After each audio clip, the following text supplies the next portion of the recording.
تو پھر یہ لائن لکھ دیں گے کہ جبکہ قریبی رشتہ داروں کے حقوق ادا نہ کرنا اور ان کی خبر گیری سے غفلت برتنا قطع رحمی کہلاتا ہے۔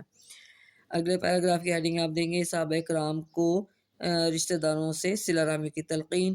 تو یہ پیراگراف لکھ دیں گے کہ نبی کریم خاتم النبیین صلی اللہ علیہ وسلم کے اسوہ حسنہ سے صلہ رحمی اور رشتہ داروں کے ساتھ حسن سلوک کی تربیت ملتی ہے۔ آپ خاتم النبیین صلی اللہ علیہ وسلم نے صحابہ کرام رضی اللہ تعالیٰ عنہ کو رشتہ داروں سے صلہ رحمی کی تلقین کے ساتھ ان کے حقوق ادا کرنے کی تلقین فرمائی۔ ابو طلحہ رضی اللہ تعالیٰ عنہ اپنا ایک خوبصورت اور گھنا باغ راہ خدا میں وقف کرنا چاہتے تھے۔ نبی کریم خاتم النبیین صلی اللہ علیہ وسلم نے ابو طلحہ رضی اللہ تعالیٰ عنہ سے فرمایا کہ وہ اپنا باغ اپنے غریب رشتہ داروں کو دے دیں۔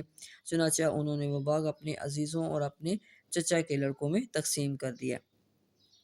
اگلی ہیڈنگ آپ دیں گے اسوہ نبوی خاتم النبیین صلی اللہ علیہ وسلم۔ پھر لکھیں گے جی نبی کریم خاتم النبیین صلی اللہ علیہ وسلم کے اخلاق حسنہ اور صلہ رحمی کا ایک نمونہ یہ بھی تھا کہ جو آپ خاتم النبیین صلی اللہ علیہ وسلم سے تعلق توڑنا چاہتا، آپ خاتم النبیین صلی اللہ علیہ وسلم اس کے ساتھ تعلقات کو جوڑتے تھے۔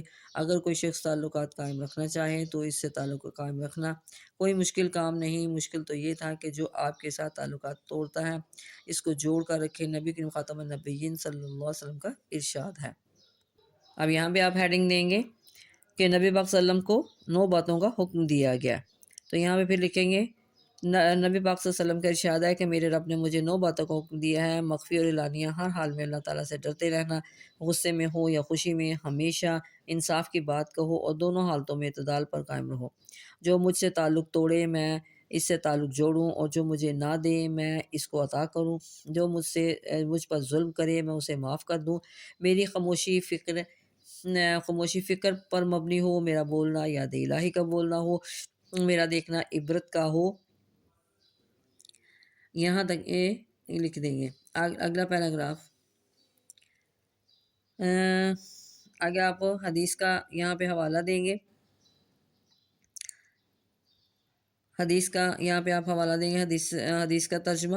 تو یہاں پہ آپ لکھیں گے نبی کریم خاتم النبیین صلی اللہ علیہ وسلم نے صلہ رحم اختیار کرنے والے شخص کو رزق میں کشادگی اور عمر میں برکت کی ضمانت عطا فرماتے ہوئے ارشاد فرمایا، جو شخص یہ چاہے کہ اس کے رزق میں کشادگی ہو اور اس کی عمر دراز ہو، اسے چاہیے کہ صلہ رحمی کرے۔ اب یہاں پہ اگلی ہیڈنگ آپ کی ہوگی قطع رحمی ناپسندیدہ عمل۔ تو یہاں پہ کیا لکھیں گے پھر قطع رحمی کرنا رسول اللہ خاتم النبیین صلی اللہ علیہ وسلم کو سخت ناپسند تھا۔ عبداللہ بن ابی اوف رضی اللہ عنہ فرماتے ہیں کہ ایک مرتبہ ہم حضور اکرم خاتم النبیین صلی اللہ علیہ وسلم کی خدمت میں حاضر تھے کہ آپ خاتم النبیین صلی اللہ علیہ وسلم نے فرمایا، آج کوئی قطع تعلقی کرنے والا ہمارے پاس نہ بیٹھے۔ تو ایک نوجوان اس مجلس سے اٹھا، اس کا اپنی خالہ کے ساتھ کسی بات پر جھگڑا ہو گیا تھا۔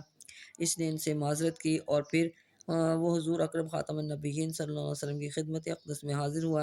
آپ خاتم النبیین صلی اللہ علیہ وسلم نے فرمایا، بے شک اللہ تعالیٰ کی رحمت اس قوم پر نازل نہیں ہوتی جس میں کوئی قطع تعلق کرنے والا موجود ہو۔ اگلی ہیڈنگ آپ نے دینی ہے رشتہ داروں سے بردباری سے پیش آنا۔ ایک شخص نے نبی کریم خاتم النبیین صلی اللہ علیہ وسلم سے عرض کیا، یا رسول اللہ خاتم النبیین صلی اللہ علیہ وسلم، میرا ایک چچا زاد بھائی ہے، میں اس کے پاس کوئی چیز مانگنے جاتا ہوں تو وہ مجھے کچھ بھی نہیں دیتا، نہ میرے ساتھ صلہ رحمی کرتا ہے۔ پھر اسے مجھ سے کوئی کام پڑ جاتا ہے تو وہ آ کر مجھ سے چیز مانگتا ہے۔ میں نے قسم کھائی کہ میں اسے کچھ بھی نہیں دوں گا اور نہ اس کے ساتھ صلہ رحمی کروں گا۔ تو آپ نے مجھے حکم دیا کہ میں اس کے ساتھ وہ کام کروں جو اچھا ہے، یعنی اسے صلہ رحمی کروں اور قسم کا کفارہ ادا کروں۔ اگلی ہیڈنگ آپ نے دینی ہے تعلق توڑنے کا وصف۔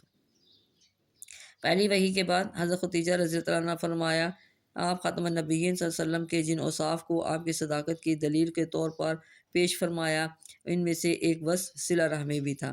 اعلان نبوت سے پہلے بھی نبی کریم خاتم النبیین صلی اللہ علیہ وسلم اپنے رشتہ داروں کا خصوصی طور پر خیال رکھتے اور ان کی مدد کرتے تھے۔ لاسٹ میں ہیڈنگ آپ دیں گے سیرت طیبہ سے صلہ رحمی کی اہمیت۔ نبی کریم خاتم النبیین صلی اللہ علیہ وسلم کی سیرت طیبہ سے صلہ رحمی کی اہمیت کو اجاگر ہوتی ہے۔ ہمیں بھی صلہ رحمی کو فروغ دینے اور قطع رحمی سے گریز کرنے کی کوشش کرنی چاہیے۔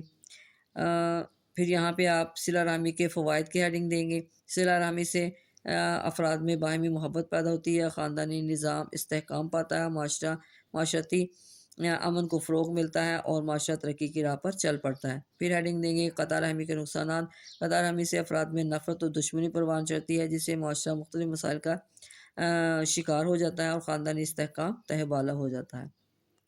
جی بچوں، یہ تھی آج کی ہماری مشق، اس کا لانگ کوشچن، جس کو آپ نے ہیڈنگ کے ساتھ اچھی طرح یاد کر لینا ہے اور اس کو سمجھ لینا ہے۔ اوکے، اللہ حافظ۔